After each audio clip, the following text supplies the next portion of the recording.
The Prepper Podcast, episode 111. The Prepper Podcast is an up-to-date survival podcast based on military, wilderness, and modern-day survival and may be found at theprepperpodcast.com. I'm Ken Jensen, and this is the podcast about everything survival. My goal is to teach you strategies on self-reliance, to develop survival skills and critical thinking in everyone, resulting in a more resilient and enjoyable life. If you want the best bug-out location imaginable, but you aren't really sure how to assess the price of the land for purchase, I have a few tips that you will love. Determine your budget by providing a large down payment. Don't exceed 20% of your monthly income. If the land will be a secondary location, don't exceed 10%. Avoid crooks by assessing land properties by using local real estate professionals, public MLS listing, tax assessments, land listings, and for sale by owner listings. Choose the best layout for water availability, utility and off-grid services, outbuildings, and ensuring full access to your property. Today you will learn each of these items in extreme detail, so you have the tools you need to choose the best bug-out location you ever imagine. But don't listen to me if you want to overpay for landlocked properties with no resources on it, leaving your wallet empty and your survival unlikely. The show notes may be found at theprepperpodcast.com/111 or at theprepperpodcast.com/BOL purchasing. Now let's get into today's topic. Today's topic is purchasing an amazing property for your bug-out location. Okay, so as we get started here, I want to make sure that you guys are not going to overpay or regret your decisions. I don't want that to happen to you. This may be simple, but many people do it wrong. Don't get too emotional when purchasing your property. And well ahead of the time that you're looking at purchasing land, spend a bit of time assessing the area and the typical market value and assessment values so you're not robbed in the transaction. Like I said, this may be simple, but so many people do it wrong. So don't do the wrong stuff. And today I'm going to explain to you how you can get through all of this without doing the wrong things. I don't want you to end up in a financial pickle, and I don't want you to end up with a property that you hate. I want you to love your property, and I want your finances to reflect a good decision on your part. If you look at the wrong things, you could pay down the road. You could end up at the wrong end of a disaster or a lawsuit, so watch your back.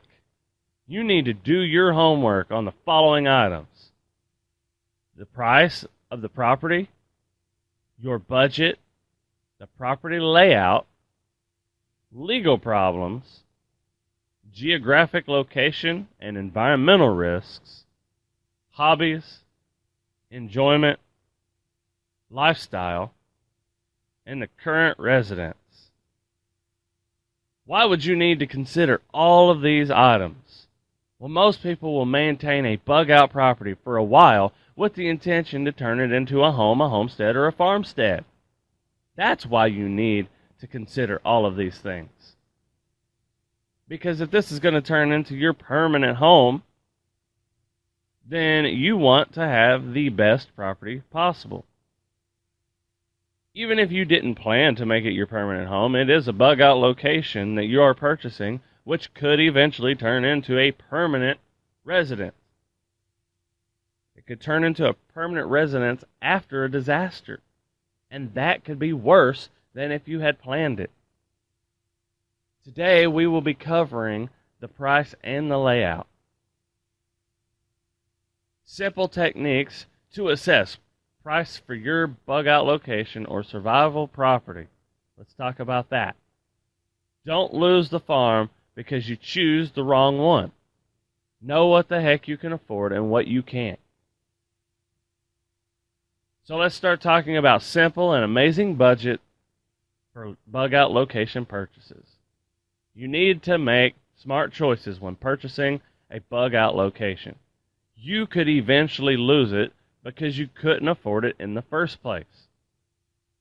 Do you want to know what you can afford? It's very simple. I have a very simple technique that I can tell you that is affordable according to what your income is. Everybody can do it because it's very easy math. But I'm going to tell you, don't listen to the lenders. Lenders lie. Lenders lie to you all the time. Lenders are what has gotten us into the housing bubble in 2008. So don't listen to lenders. Typically, lenders tell you that a mortgage payment with principal, interest, taxes, and insurance added together should be 28% of your monthly income. Do not do this. This is an overextension of the typical person today. This doesn't even cover the total price.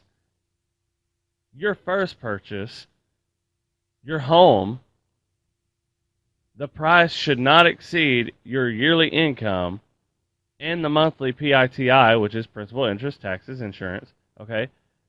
The price should be no more than 20% of your taxable income. And I would say for some of you it may be smart to be less. But I'm going to cap it at 20%, not 28%, like the lenders would have you believe. That extra 8% actually accounts for quite a bit when it comes to interest. Your first purchase should not break the bank. Your first home price should not exceed your yearly income, and monthly PITI should be no more than 20% of your taxable income. If you make $50,000 a year, then you shouldn't purchase a home that exceeds this cost.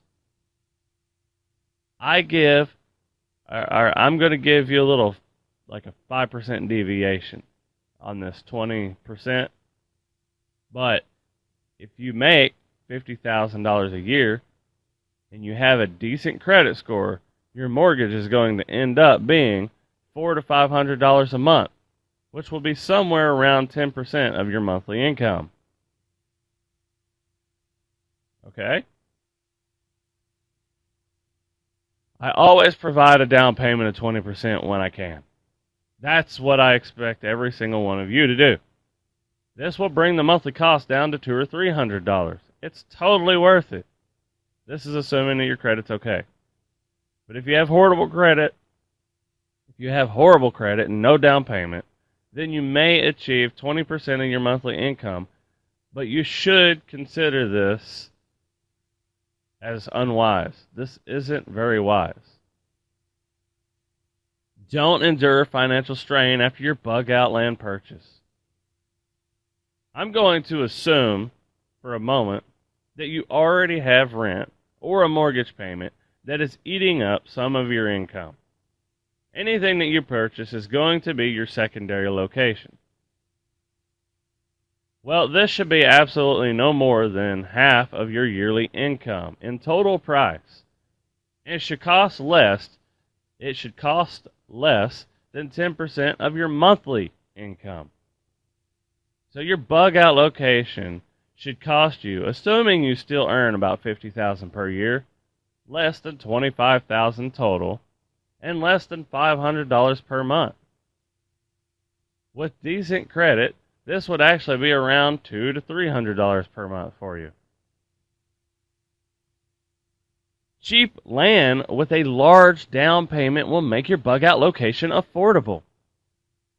You will have to achieve this one in one of the following ways: choosing cheap land or providing a large down payment.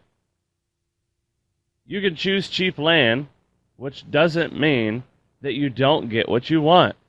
You can get creative on how you will achieve this with repossessions of land that need some TLC, land that needs work, land that somebody's just trying to get rid of for their own personal reasons. All these are different ways that you can choose cheap land. You could provide a larger down payment. This will reduce the price of the property. It will also reduce the risks to the lender, who will reduce your interest and monthly payments required. Sound choices are the best way to protect yourself. So make them. If you want to protect yourself, you have to take the time to analyze everything. Don't get emotional. Don't get impatient. You need to give yourself time to save up and find good deals. If you're actively looking and you stay patient, you can find those great deals that everyone else seems to get. Protect yourself from crooks when purchasing.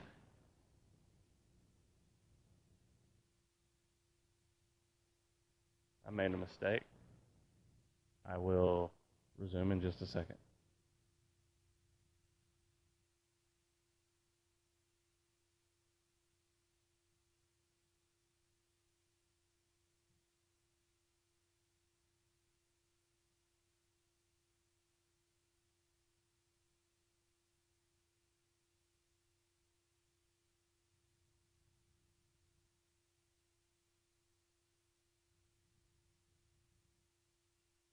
Protect yourself from crooks when purchasing a bug out location.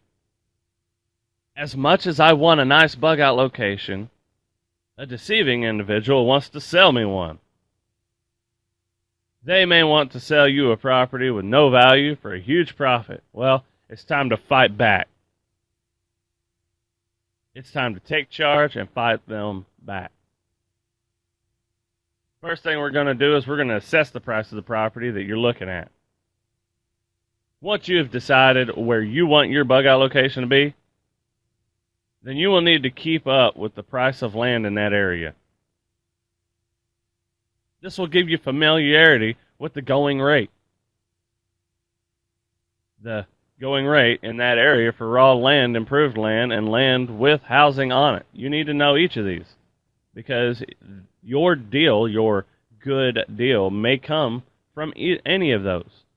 You may end up with raw land, land that's been improved, or land with a house on it.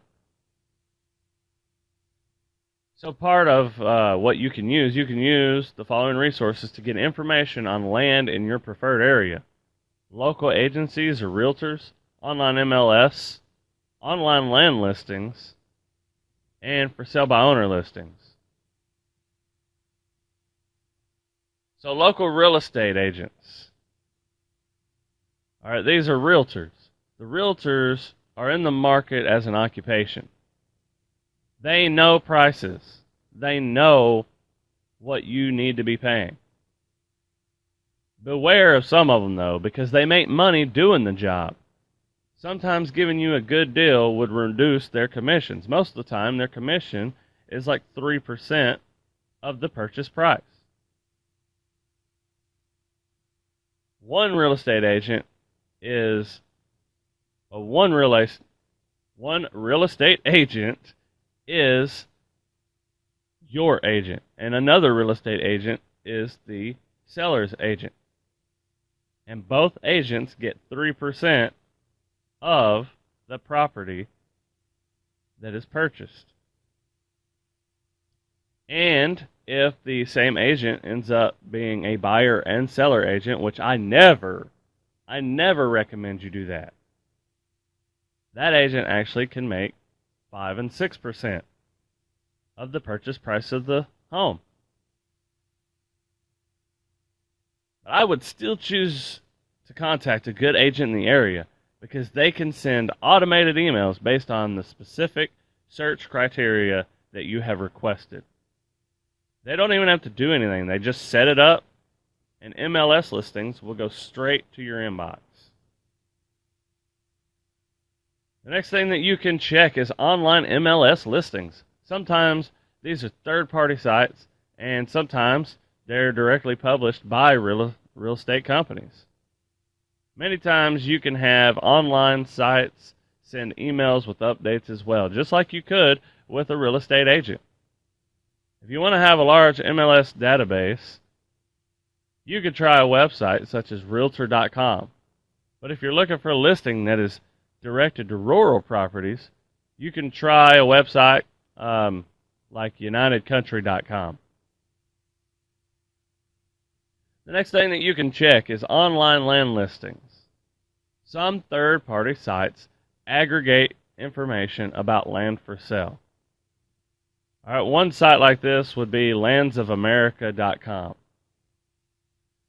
All right, this is a hub site that you can choose the state that you're looking for, and that would be like lands of Tennessee, lands of Virginia, lands of Texas.com. All right, but if you go to landsofamerica.com, it's the hub site where you can get all that, you can get connected to all of the different states.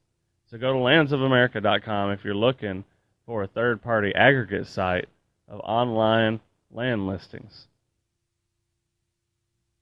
The next thing is for sale by owner. There are also websites such as fsbo.com, that's for sale by owner, fsbo.com, but the prices on these sites aren't usually that great. Sometimes your best option is to call the phone numbers listed on the signs. For sale by owner usually has a whole lot of people on there that think that they're going to get top price for their property, but they're too cheap to go with an agent. And part of them being too cheap to go with an agent, they're going to be too cheap to provide you with the things that you require as you're purchasing the property. All right, so real-time property assessment is how you are going to protect yourself. Keep up with the prices and public assessor information as soon as you're interested in land. This will help you weed out the crooks and maybe even get yourself a sweet deal. I'll be right back after I announce my new website.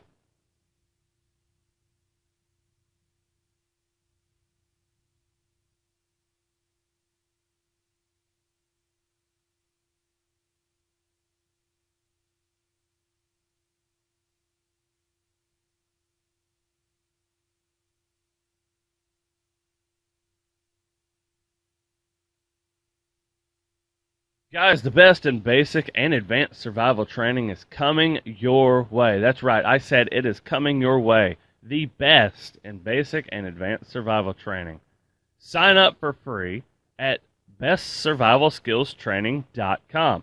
That is bestsurvivalskillstraining.com. Best Survival Skills Training is going to be a great website with the best survival training available from experts in each field in survival. You guys have probably noticed that I have asked many people to be part of Best Survival Skills Training whenever I do specific interviews. So most of these people have agreed to be on Best Survival Skills Training. I am going to bring the top experts in the field, and I am going to bring you awesome, terrific survival training. So sign up for free at bestsurvivalskillstraining.com. And now back to the show.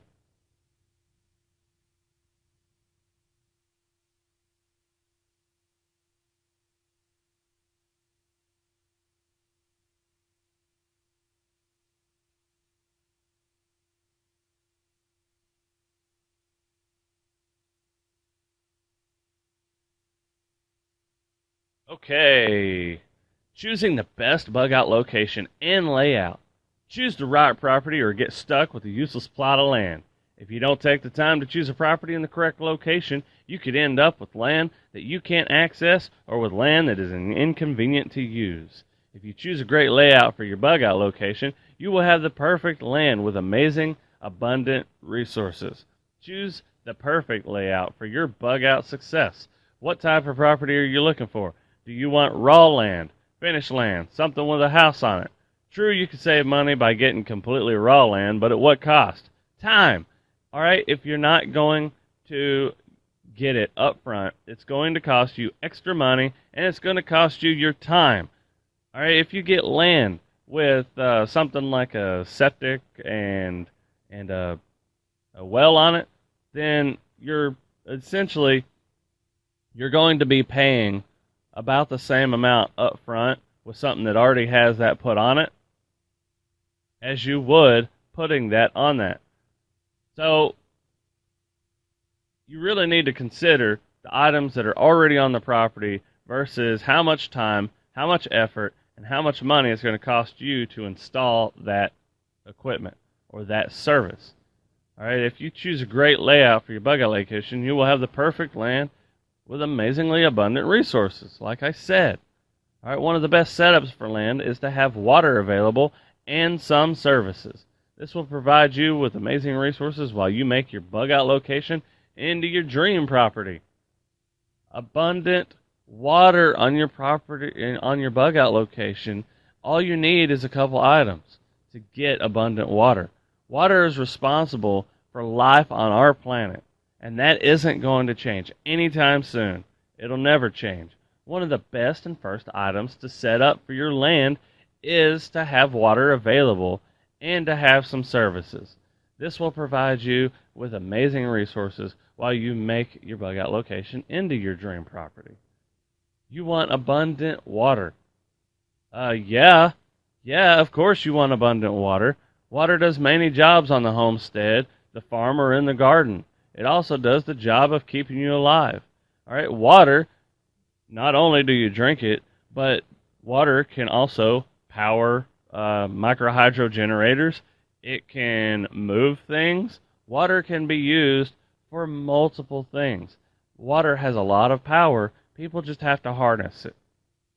Now get a well for an almost infinite supply of water. Many times a well on a property will add price, but not much more than the cost of having one dug. So pay a little bit more to remove that headache. Getting a well is extremely important to getting running water on the property, no matter what your shelter is. You could lose power, so have a manual backup to your well pump. You will thank me for this. What I recommend if you're going to have backups, what I originally recommend is having a solar well pump, something like that, so that it's not tied to anything anyways. And with the solar well pump, I may actually create my own little solar system right there at the well pump and then just use a basic well pump. But if you want to just go with a high dollar solar well pump, then that's fine. But what I usually recommend is getting a little solar system set up for this well pump, run the well pump, and if your little solar panel fails, then you have a manual pump for a backup. And it wouldn't hurt to have some services, some power moved out there from your property, from your home. Move that out to your well pump. That way you have 3 different ways that you can have a well pump. All right, you could lose power, and you need to have those backups. Now, if you want to be able to flush a toilet, get a septic system. It has a massive advantage to have a septic system on the property. This is another item that you may want to let another person do for you before you purchase a property. All they got to do is dig a big old hole and stick a tank in there with no bottom. That's all a septic system is. But it is an amazing tool. Microbes in there eat up all the waste and push it into the ground. The septic system is amazing. I talked about this before. Everybody wants a composting toilet. For some reason, the homestead movement, everybody wants a composting toilet. Why do you need a composting toilet? If you actually want to create some compost and you're going to do all the work, fine. A composting toilet may be something that you want. But you can have inside plumbing and you're still putting the fertility back in the ground. It's just in one specific location with the septic system. You are composting your waste products inside that septic tank. So it is a composting toilet at that point. The only problem with septic systems is that you can't flush a whole bunch of stuff down there that you shouldn't have been flushing into the water supply anyways. So now, let's get water from natural resources for even more abundance. The best item to have on a property is to have natural year-round spring. Not only can you achieve delicious filtered water from them, but you can power your home if it is near your shelter site. Using the land and deciding where everything should be, you can use ponds and water catchment to a huge advantage. Uphill ponds are ready-made, gravity-fed, off-grid water systems. So uphill ponds, if you have a slope on your property, having a pond uphill from your home is an awesome item to have. It's amazing because you can create a gravity-fed, off-grid water system in a pinch. After a water hookup, a pond could be my second project to prepare my bug-out location. So the first thing let me back up a little bit. The first thing you want is water. So dig a well. You want the ability to manage waste. So get a septic. And the third thing you want to do, if you can, is do a good, sizable pond. So that would be the next one. Now, why do real preppers want utility service connections on their properties? I'm going to tell you that if you are just set against having something on the grid, I question whether you're a real prepper or not.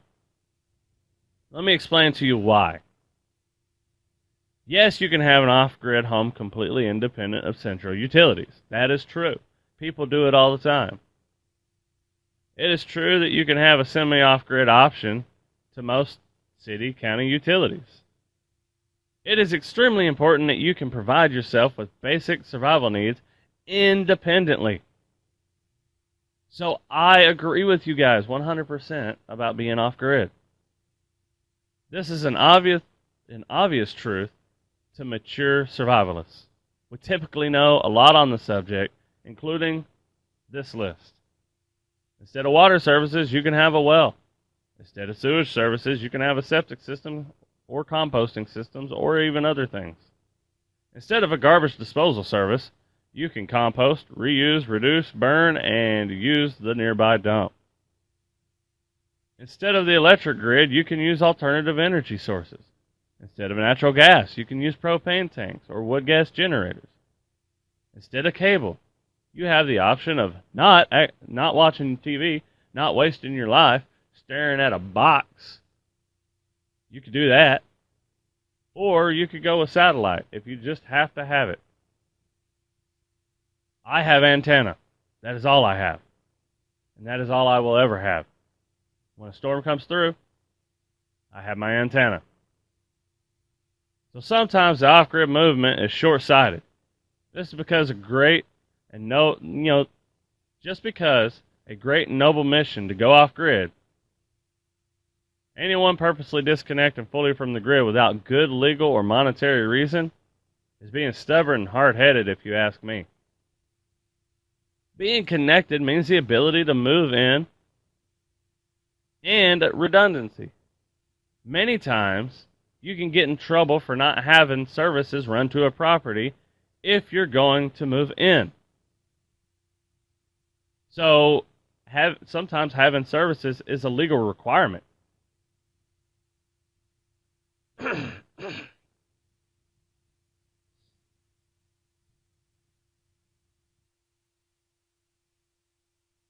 Not only is it a legal requirement, but you can go from your alternative energy source. If that fails, then you can use the grid as a backup. Utility services are typically inexpensive to install. Just because there's an alternative to every single service around, it is still a good idea to have a service hookups to electricity and water as an inexpensive or temporary option. Many times it costs much less to have a utility installed than it takes to build an off-grid system. If you plan to temporarily camp in a tent or RV on this property, these hookups will be an awesome addition. True preppers believe in redundancy in our systems. Preppers think that centralized systems are evil, when in reality, they are set up to provide needs to lots of people.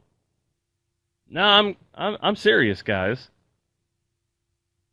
I don't agree with everything being centralized. I agree with everything being decentralized.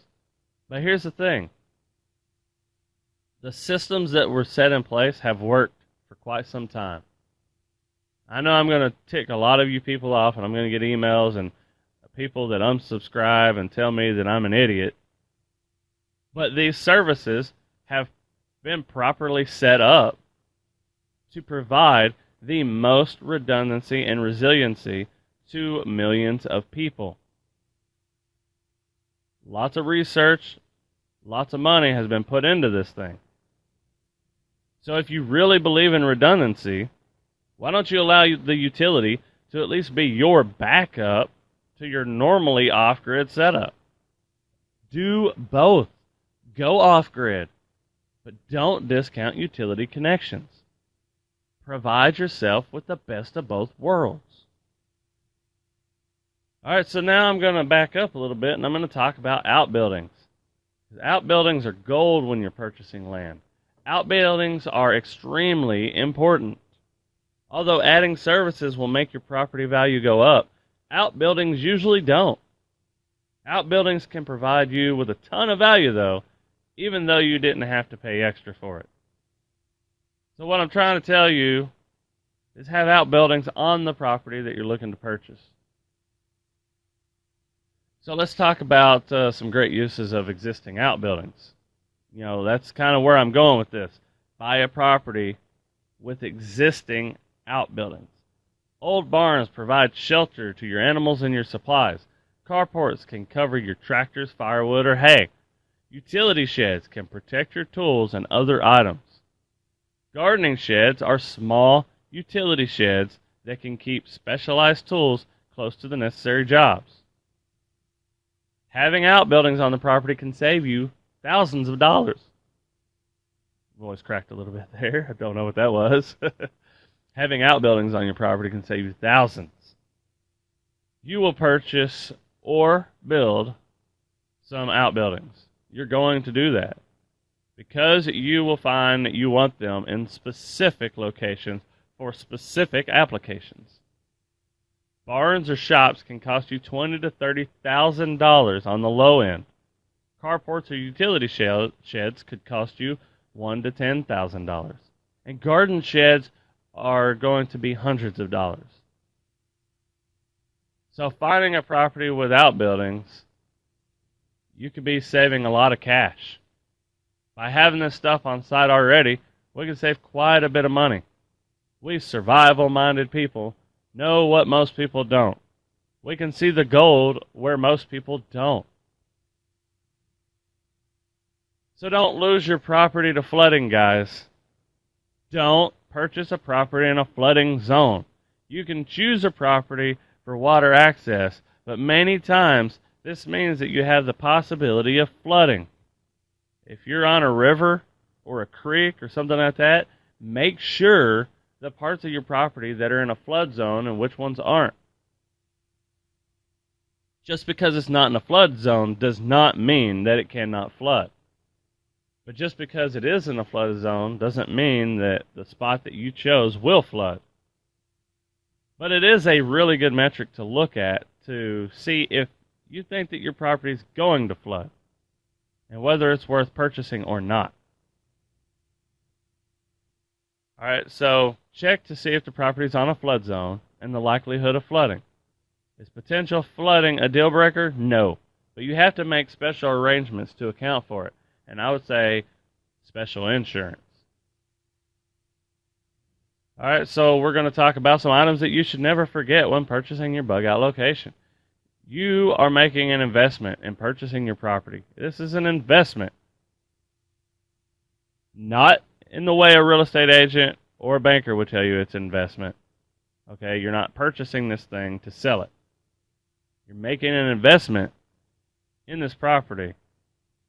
All right, it is an insurance to you as well as a home. Bug out location is insurance and a place to go. Therefore, it requires a lot of thought. The following items could help you find quality that others will not. It could also help keep you from making a costly mistake. Many of the items that I didn't go into depth about, up until this point, are all considerations when you look at the layout of the property. We got rain catchment and storage on every flat surface. All right, you could, any flat surface, the top of a home, a driveway, anything like that. This is all rain catchment.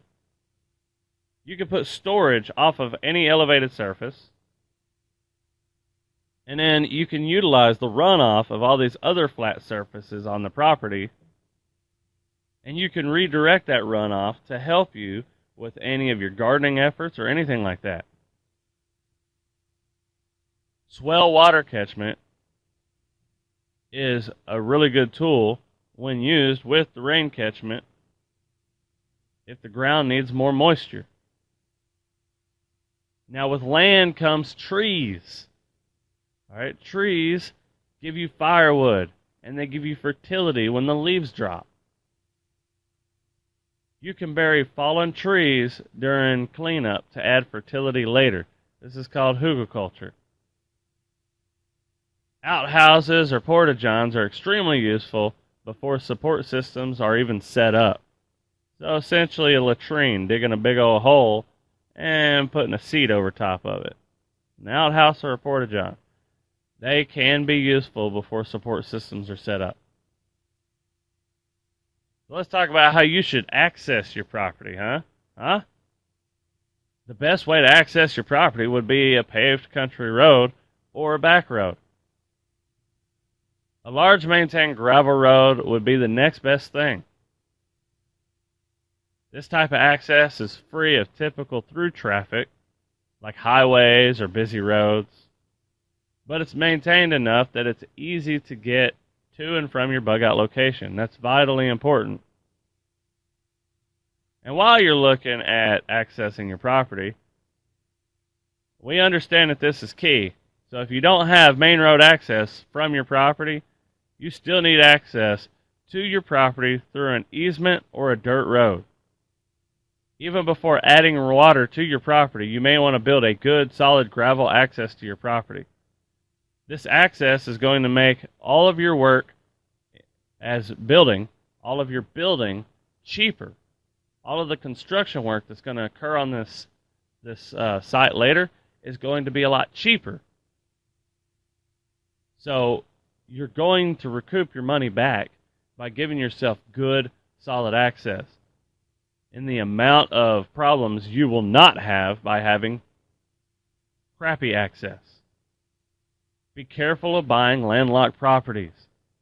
Don't do this. This is a bad idea, and you cannot recover from it many times. You're going to end up with a plot of land that you can't access, and you also can't sell. Be careful of buying landlocked properties. This is a property that is separated from access on all sides by other land. This will be a massive headache down the road. There's a valid reason these properties are so cheap. The owner doesn't want to deal with it, and neither do you. Don't let your vehicle keep you from using your land. Your first bug out vehicle is going to be whatever the crap you have. That's true. Your vehicle must be able to access your property, preferably in every season, every single season.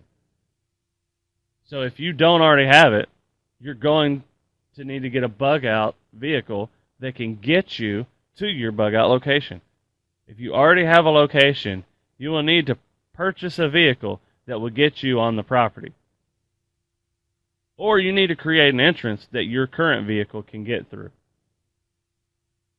Now, if you couldn't take show notes because you were on the go, don't worry. I took detailed notes for you that you can find at theprepperpodcast.com. If you enjoyed the show, don't forget to subscribe to me using the Apple Podcast app. If you want to thank me for the amazing free information I bring to you, please share my podcast on Facebook or Twitter, or give me a review on iTunes or Stitcher. And with that, this was Ken Jensen of theprepperpodcast.com, teaching you strategies on self-reliance so that you can build a more resilient and enjoyable life. Have a wonderful week. This is Ken, signing out.